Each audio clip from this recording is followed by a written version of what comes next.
Gopi Jana Vallabha Girivaradari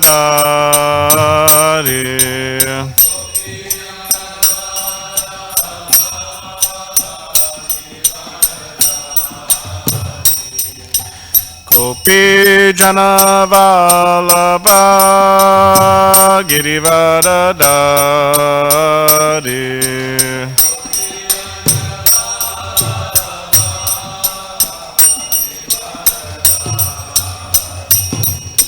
Yashodanandana Braja Jana Ranjana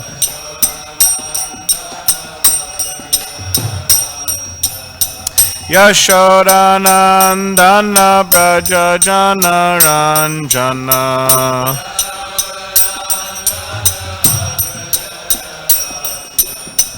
Yamuna Tiravanachari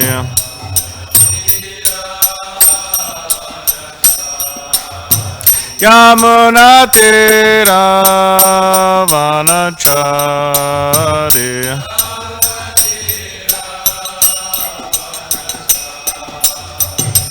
Jaya Radha Madhava Kunja Vihari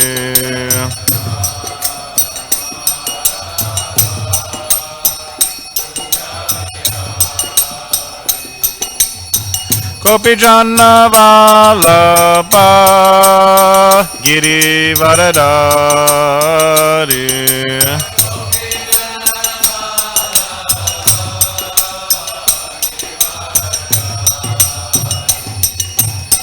Yashodanandana Braja Jana Ranjana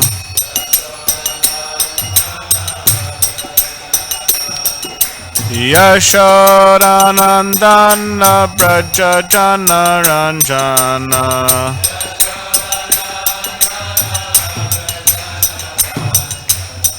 Yamuna Tira Vanachari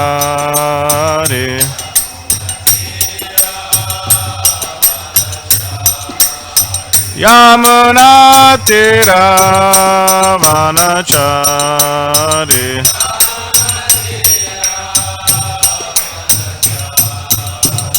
Jaya Radha Madhava Kunja Bihari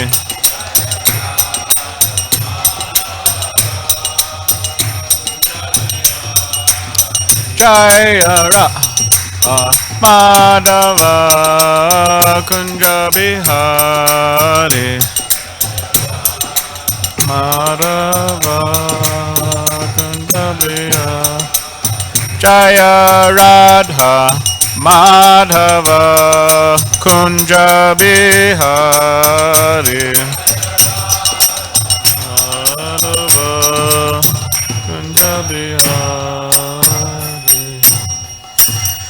Jayam Vishnupad Paramahamsa Parivrajagacharya Ashtottara Shuddha Shishima His Divine Grace A.C. Bhaktivedanta Swami Prabhupada Ki Jai Jayam Vishnupad Paramahamsa Parivrajagacharya Ashtottara Shuddha Shishima His Divine Grace Srila Bhakti Siddhanta Saraswati Thakur Prabhupada Ki Jai Ananta Koti Vaishnav Vrinda Ki Jai Nama Acharya Srila Haridas Thakur Ki Jai Prem Sikaho Shri Krishna Chaitanya Prabhu Nityananda Shri Advaita Gadadhar Shri Vasari Gauda Bhakta Vrinda Ki Jai Shri Shri Radha Krishna Gopa Gopinath Shama Kun Radha Kun Giri Govardhan Ki Jai Vrindavan Dham Ki Jai Navadvip Dham Ki Jai Ganga Yamuna Mai Ki Jai Tulsi Maharani Ki Jai Bhakti Devi Ki Jai Samaveta Bhakta Vrinda Ki Jai. All glories to the assembled devotees. All glories to the assembled devotees. All glories to the assembled devotees. All glories to Sri Guru and Sri Gauranga. All glories to Srila Prabhupada.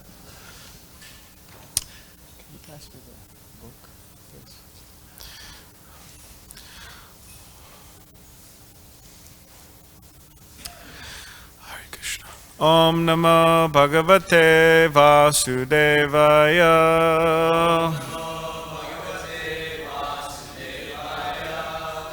Om Namo Bhagavate Vasudevaya.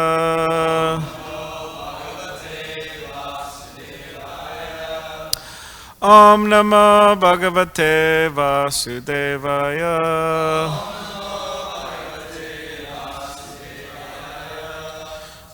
Third canto, the status quo, chapter 22, the marriage of Kardamamuni and Devahuti, text 16. If everybody could please repeat after me.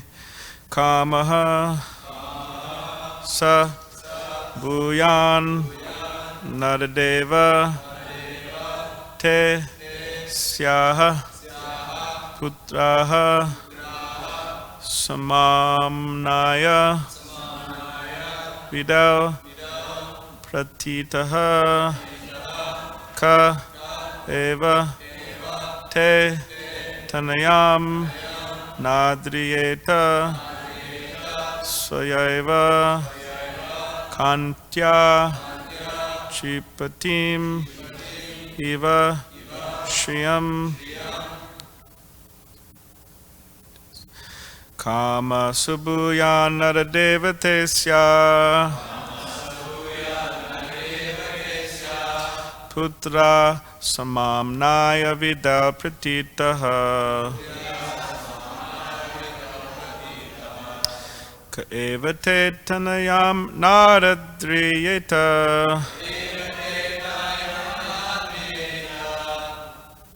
swayaiva kantya chipatim eva shriyam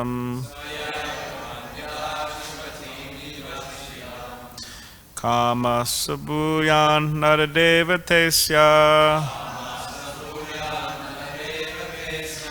putra samamnaya vida pratitaha ka eva te tanayam nadriyeta swayaiva kantya chipitim eva shriyam kama sabhuyan naradevatesya putra samamnaya vida pratitaha ka eva te tanayam nadriyeta swayaiva kantya chipatim eva shriyam. Please chant.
I like to chant.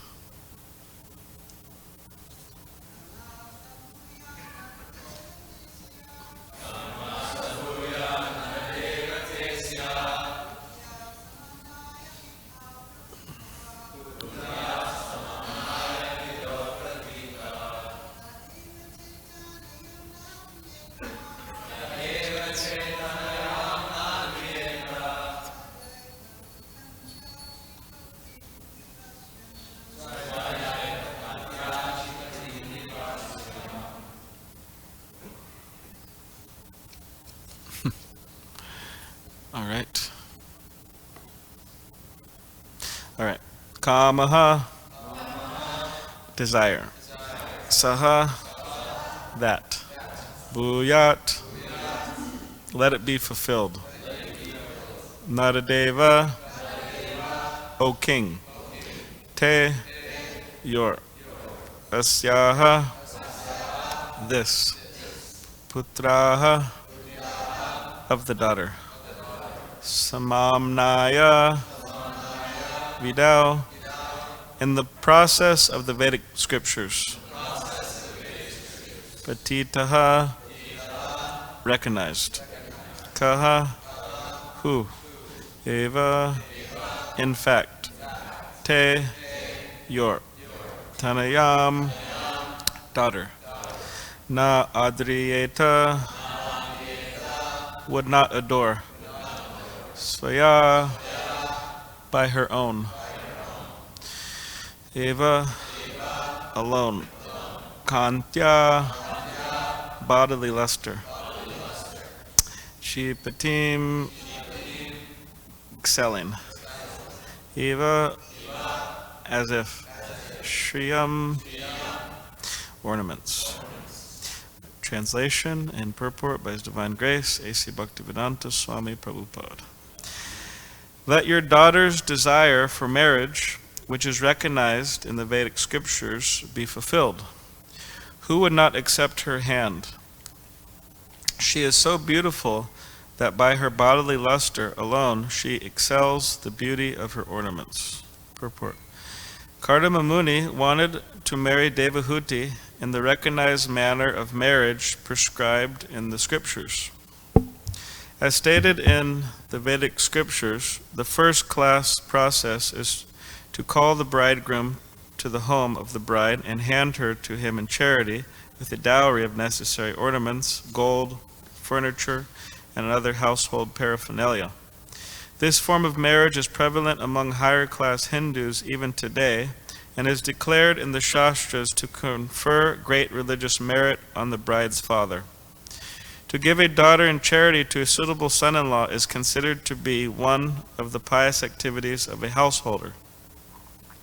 There are 8 forms of marriage mentioned in the scripture Manusmriti, but only one process of marriage, Brahma or Rajasika marriage, is now current.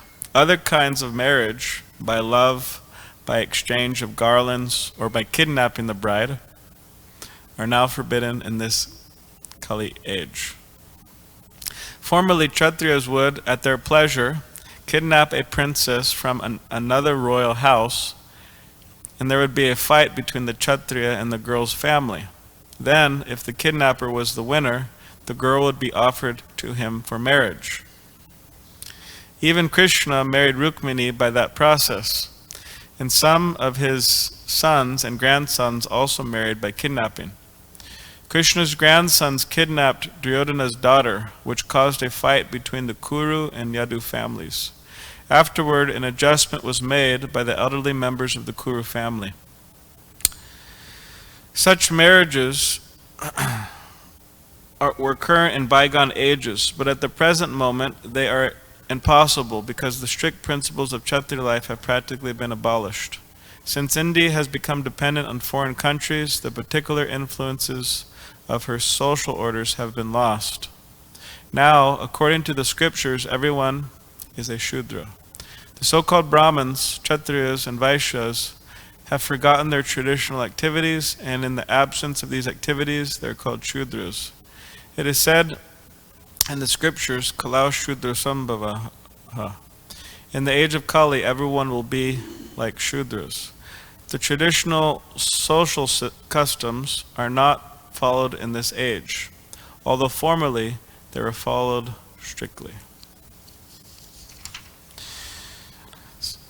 Om Jnanativedandasya Gyananjana Shalakaya Chakshulanmilitam Mena Tasmai Shri Gurave Namaha Mukam Karitivachalam Pangam Langaite Gidim Yat Kripa Tavaham Vande Shri Gurundinitarinam Vancha Kalpadrubhischa Kripa Sindhubhyevacha Patitanam Pavanebhyo Vaishnavebhyo Namo Namaha.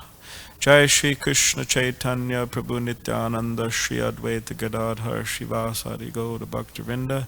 Hare Krishna Krishna Krishna Hare Hare, Hare Rama Rama Rama Hare Hare. Read the translation once again. Let your daughter's desire for marriage, which is recognized in the Vedic scriptures, be fulfilled. Who would not accept her hand? She is so beautiful that her bodily luster alone, by her bodily luster alone, she excels the beauty of her ornaments.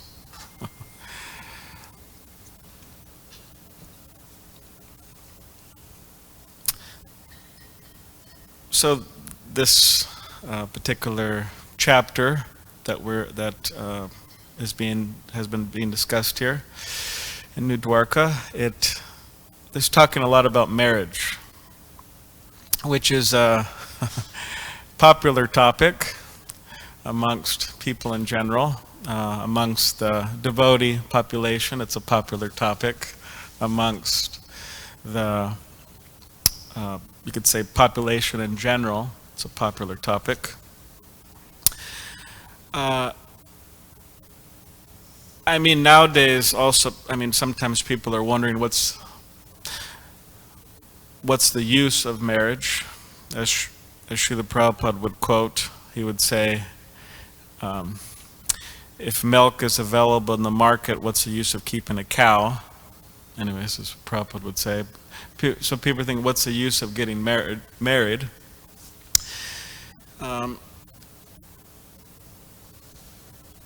And part of marriage is, of course, children. People are also sometimes wondering what's the use of having children. Just like there were some statistics done recently, Stanford and some other university in Australia, and they interviewed persons from the age of 14 to 30. And specifically the people from age 14 to 30, they're very worried.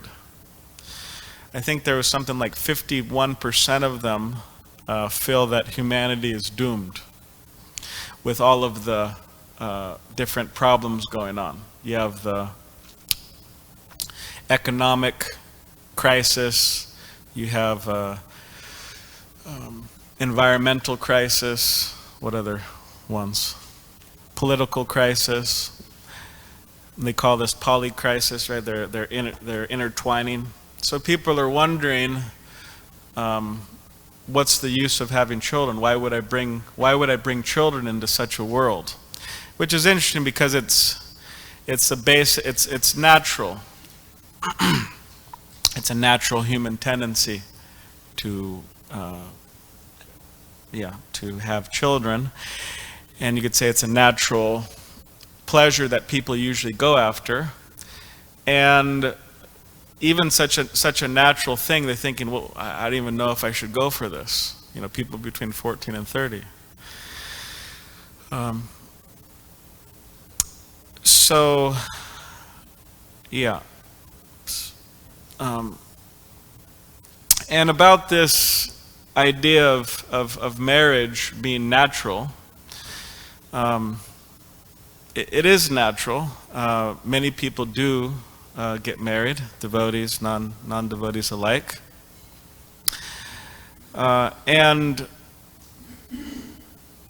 But so many things are natural. Like, for example, it's natural to, someone may say it's natural to ride bikes for exercise.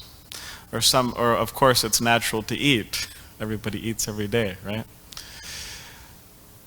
It's natural to eat, it's natural to ride bikes, it's natural to have a car, at least in modern times. But we could say that sometimes natural things can become unnatural. In the sense, for example, if somebody's really into bikes, they're just thinking of bikes all the time. You know, they're going to buy this new bike, that new bike, this bike gear, right? And they're just always thinking about bikes. their whole life they're just meditating on bikes. We would say, from Vaishnava perspective, this is unnatural.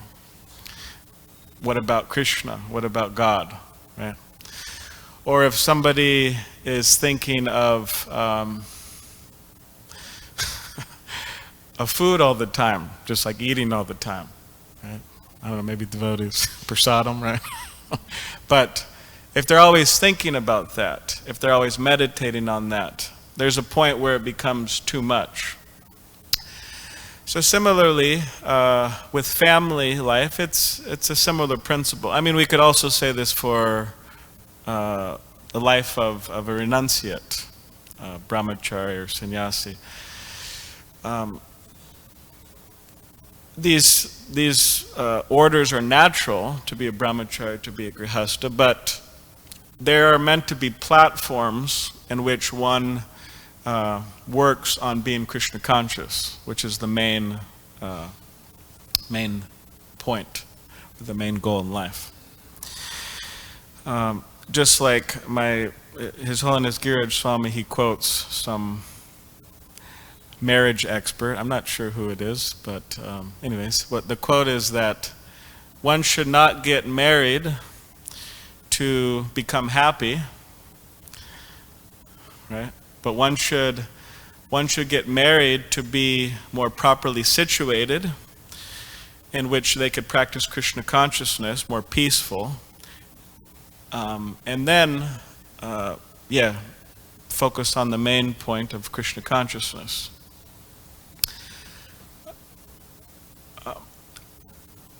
I mean, this topic also about marriage, I said it's a popular topic, and sometimes it's a popular topic amongst brahmacharis also. Vishwanath Chakravarti Thakur, he says in his Madhurya Kadambini, there's a particular fluctuation of consciousness that goes on sometimes, that a person thinks, oh, should I get married or should I stay single?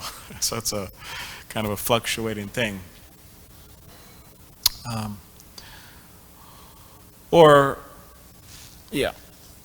So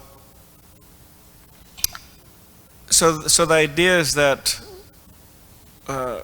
whatever situation we're in, brahmachari or grihastha or vanaprastha or sannyasi, or whatever situation we're in, we have to be focused. We can't become distracted by the ashram we're in. And nowadays, I mean, it's so easy to be distracted. It is very easy to be distracted. Now, I think there's like something, I forgot, does anybody know how many millions of apps there are on your phone?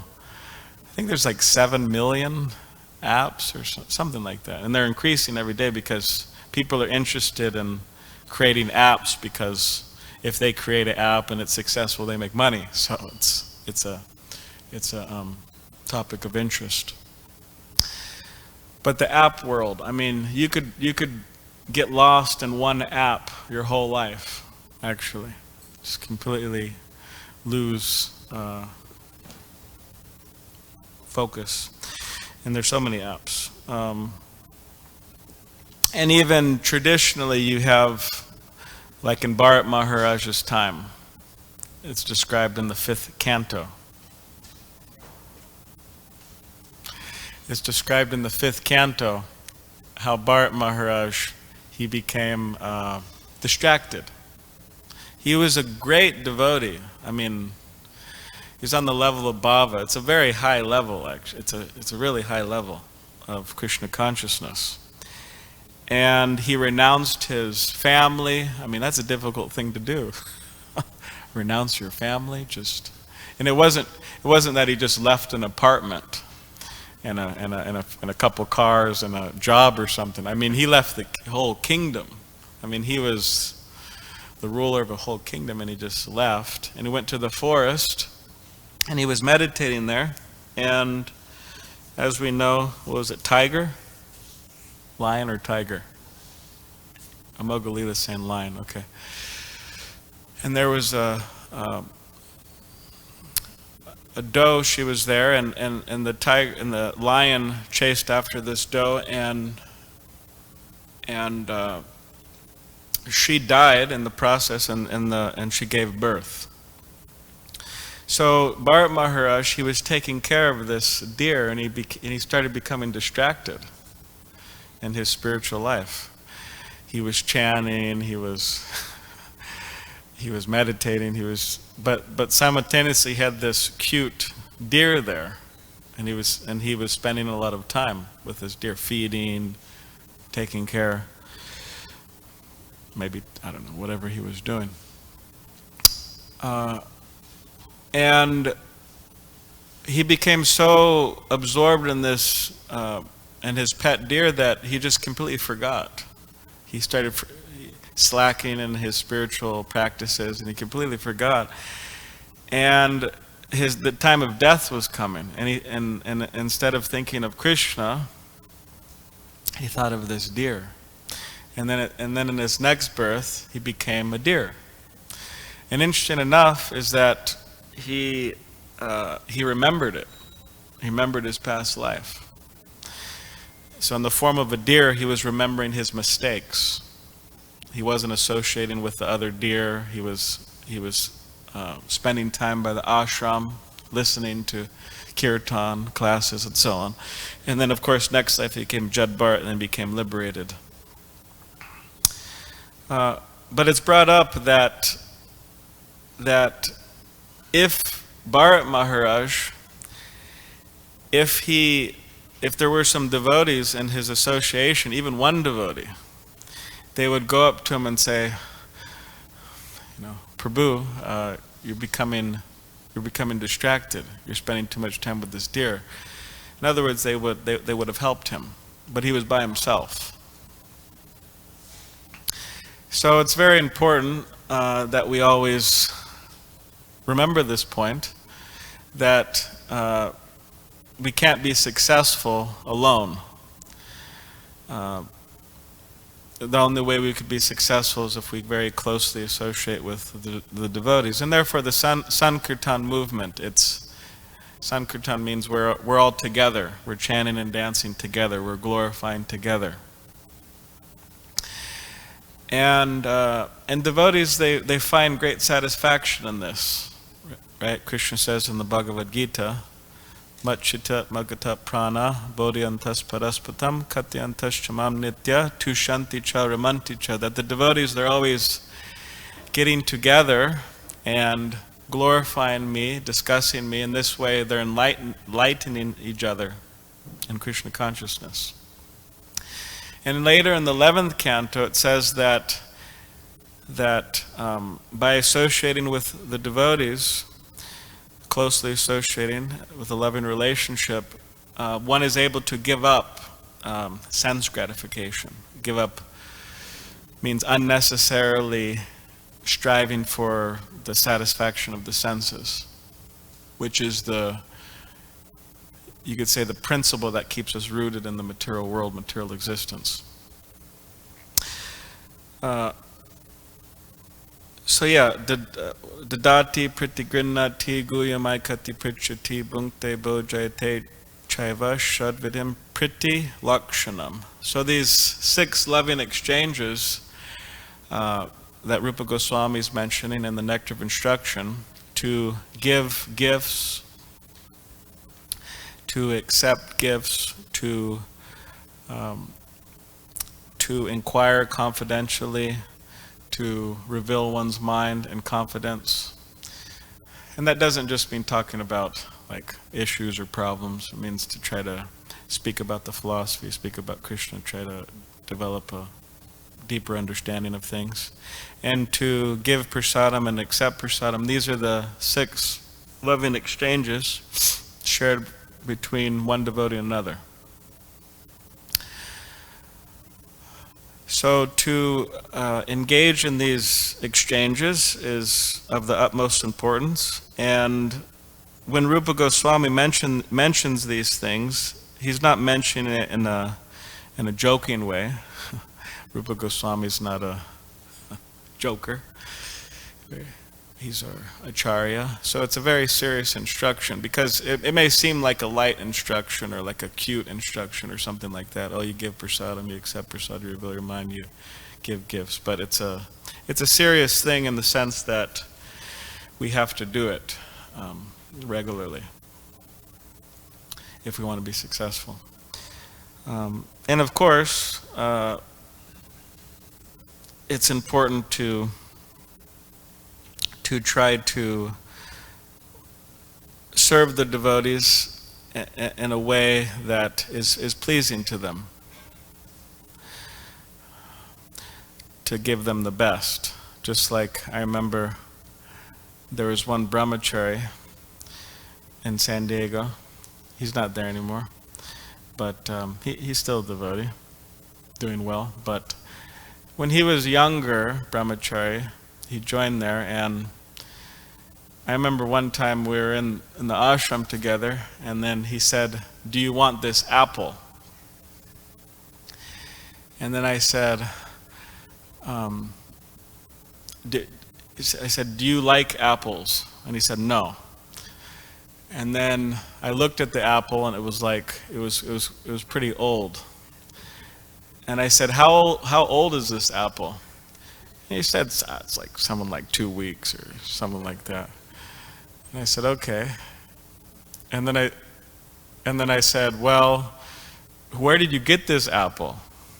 And he said, "Well, I was out on book distribution, and some homeless man gave it to me." I said, "Okay." So I said, "So you're trying to give me an apple that you don't like, that is old, and that a homeless man gave you?" And he said, "Yeah." I said, "Okay, well," anyways, I should remind him of this actually, because we're still friends. He's a good devotee. But we should try to offer nice things, things that devotees like, things that aren't old, etc. It should be nice preparation. Just like when we offer things to Krishna, right? We have Rukmini, Dwarkadish here, Sri Sri Gauranatai, Jagannath, Baldev, Subhadra. So we try to offer the nicest things possible, right? The best we can, we try to offer. So it's a similar principle. We try to offer the nice things to Krishna. And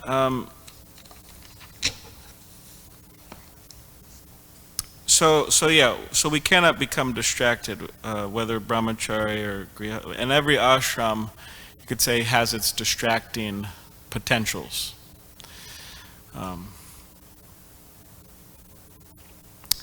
There's one devotee.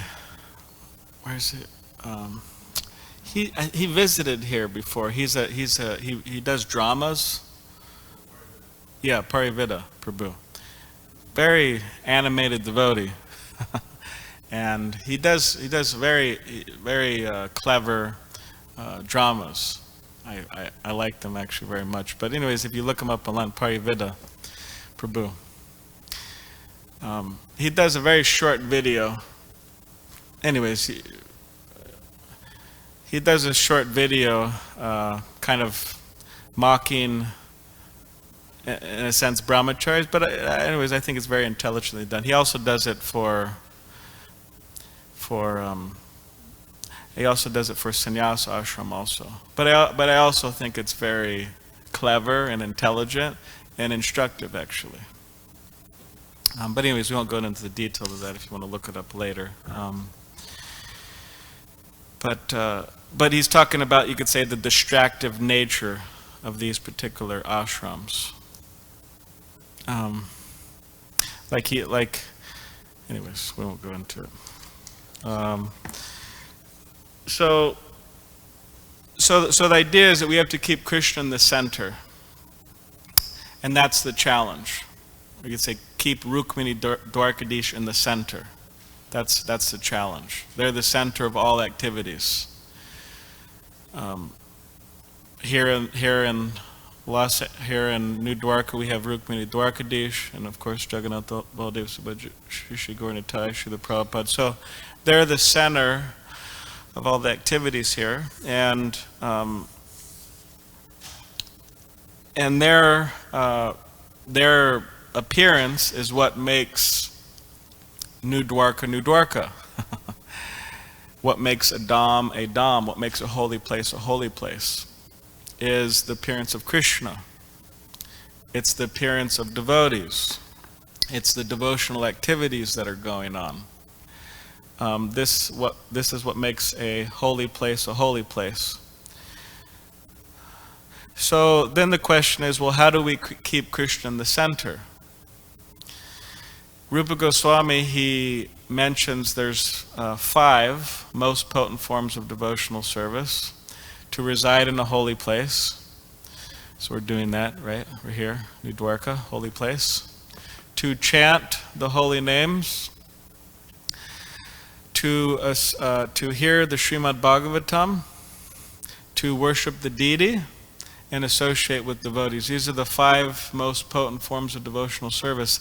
And even a slight attachment, he says, Rupa Goswami says, for these can awaken love of Krishna, even in the heart of a beginner. So very powerful forms of devotional service. So if we engage in these 5 most potent forms of devotional service regularly, and if you look at the morning program, that's what it's consisting of. Evening program, morning program, they're consisting of these 5 most potent forms. Srila Prabhupada very expertly arranged, designed this. Then it will be easy, we could say that. It will be easy to keep Krishna in the center. It won't be challenging, it will be easy if we focus on these 5 most potent forms of devotional service. And these forms of devotional service, they really come alive when performed in the association of devotees, like kirtan, Srimad Bhagavatam class, holy place. This is actually what brings the process of devotional. Of course, it's alive, but in a sense, it brings it to life. The process of devotional service. For example, His Holiness Giraj Swami, he said he was one time chanting Gayatri in the Yamuna. And he said that he was feeling some special mercy, mercy when he was chanting, and his eyes were closed, and then he, somehow or other, that mercy seemed to leave, like the meditation broke to a degree. And then he opened his eyes, and then he saw Bibi Govinda Swami walking out of the river. So then he concluded that the mercy that he was feeling was due to the association of one of his advanced God brothers. Of course, Giraj Swami, Holiness Giraj Swami is advanced also, as well. But it instructs us in a very important principle that if we want to advance nicely, then if we associate with devotees, more advanced devotees, then things really come to life. All right, so we'll stop there. Does anybody have any question or comment? Yes, Devavrata Prabhu.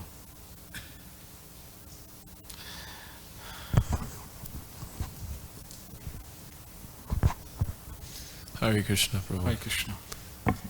I like your point about Panchangam Bhakti, keeping Krishna in the center. It's nice.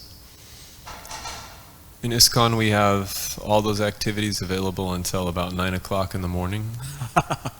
And generally in ISKCON centers, at least most parts of the world, the evening program isn't so much a part of the culture anymore. Previously it was. In some places it still is. Yeah. So what should we do? It seems like there has to be a bit of an individual effort to keep those activities going. It's not that we just go through the morning program and then we do anything we want. So you have some suggestions to keep those activities prominent in the life of devotees. Okay, thank you. Yeah, Prabhupada apparently one time, he might have been here in Los Angeles, but he was chanting on his beads, and then he put his bead bag down, and he said, okay, now I could do anything I want. So the morning program's over, okay. The morning program is concentrated time in which these activities are performed. But then we go throughout our day, everybody has their different services. Some are cooking, some are cleaning, very important, right? Cooking, cleaning. Some are worshiping the deity, and etc., going on book distribution, different services. So while one is engaged in those services, of course it's always nice to engage in those services in the association of devotees, as far as possible. And to chant, and to, of course, make some time for reading and so on. But then there's the evening time. And like you're saying, a lot of temples throughout the world, or at least some places, the culture of having an evening program, sometimes a morning program too, is not there. So we're fortunate that the morning program's strong here. It's a strong thing that's being followed. But in terms of evening, just like a Harinam, how many people does it take to go on Harinam? What do you think? One? Archita Prabhu says one.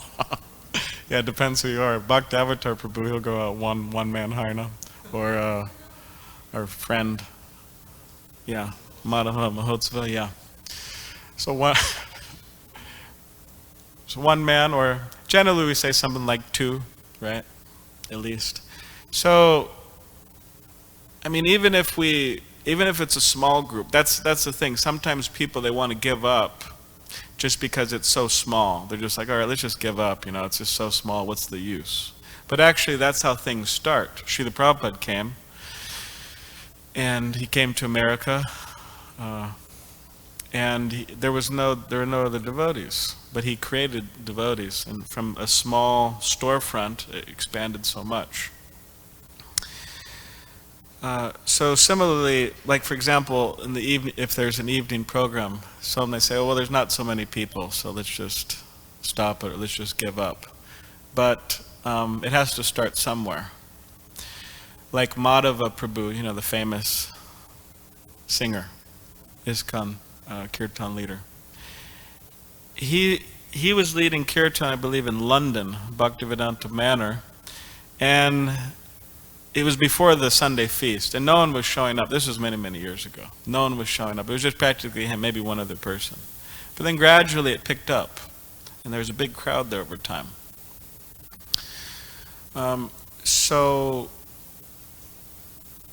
Or I remember in the Brahmacharya ashram in San Diego at one point.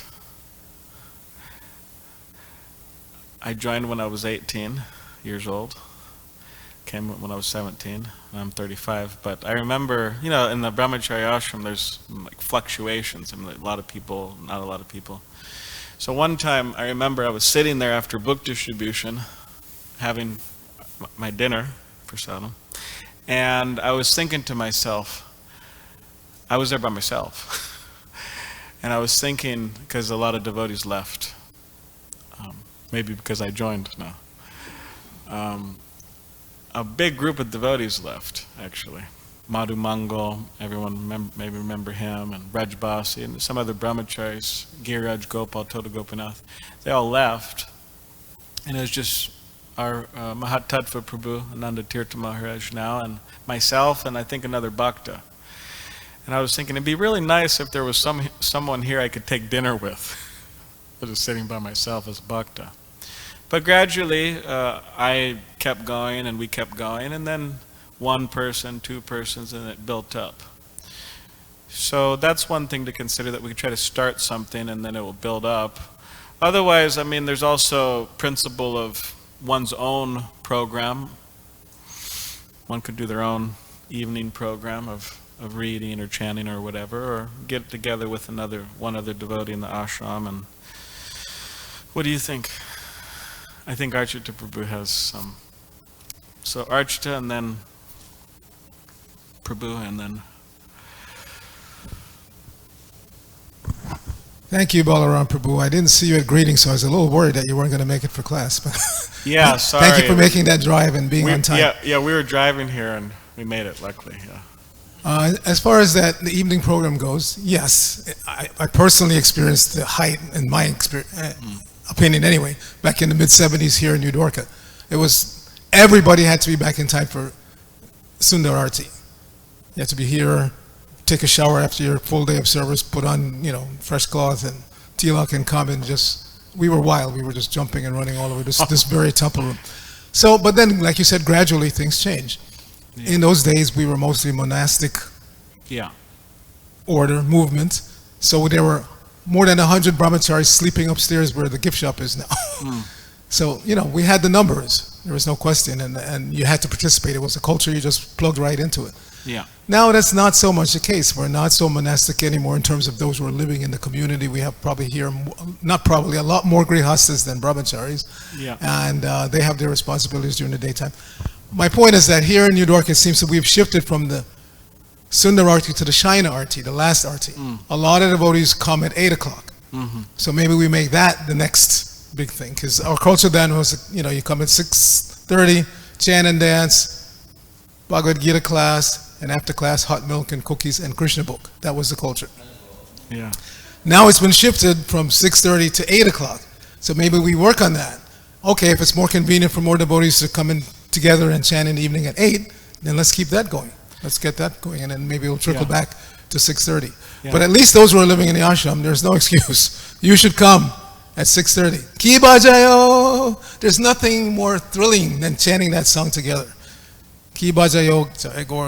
When you sing that and give your heart to it, that's when you feel the ecstasy of Lord Chaitanya's mercy. So I recommend that those who are living in the ashram, no excuse. Make it part of your day that you must come back from whatever you're doing. Come 6:30, chant Ki Bajayo together. Stay for the Bhagavad Gita class. Give the class. We're trying to keep that going. At least on Tuesdays, we have the Tuesday, full evening kirtan. But let's spread that back to 6:30, and at the same time 8 o'clock, and keep going. Yeah. I like to come to 8 o'clock because then I fall asleep thinking of Rukmini Dwarkadish. Ki Jai. Haribol. Nice. All right. Yeah. Very nice. Yes. Thank you. Hare Krishna Prabhu, thanks so much for the nice class. You mentioned within every ashram there's the potential for distractions. Yeah.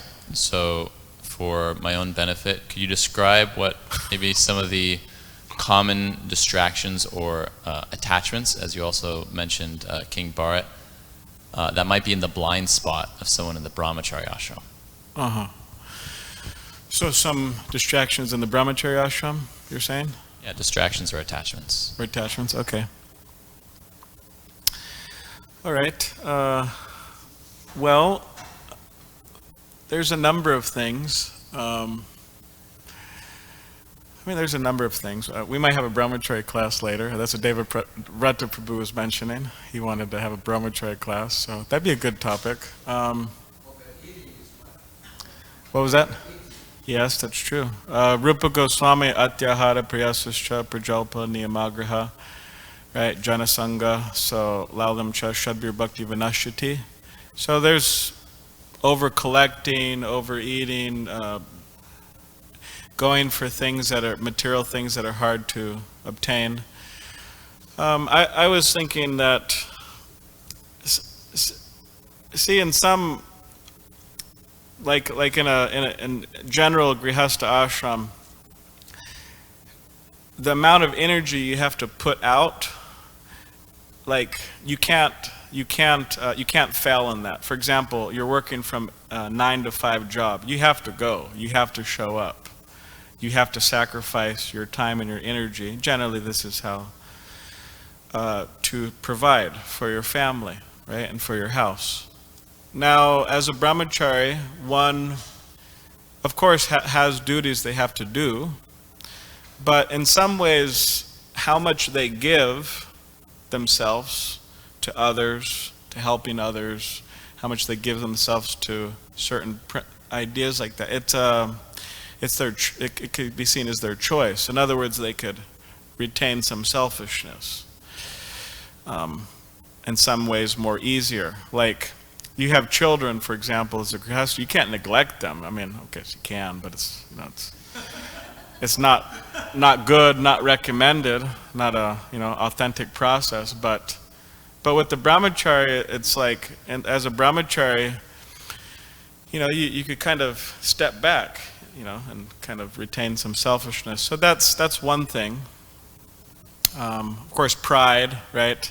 Because the typical thing with renunciation is pride. That's the typical downfall, or fall down. That, like a renunciate, well, they'll look out and they'll think, yes, I gave up this, I gave up that, I gave up so many things, and just see, I'm superior to others.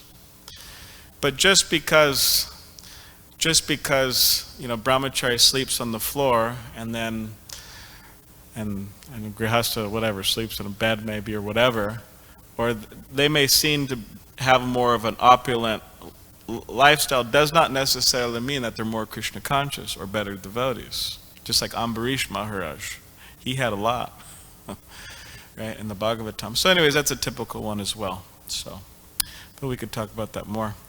Okay, Grantaraj Srimad Bhagavatam ki jai, Srila Prabhupada ki jai, Hari Hari Bo.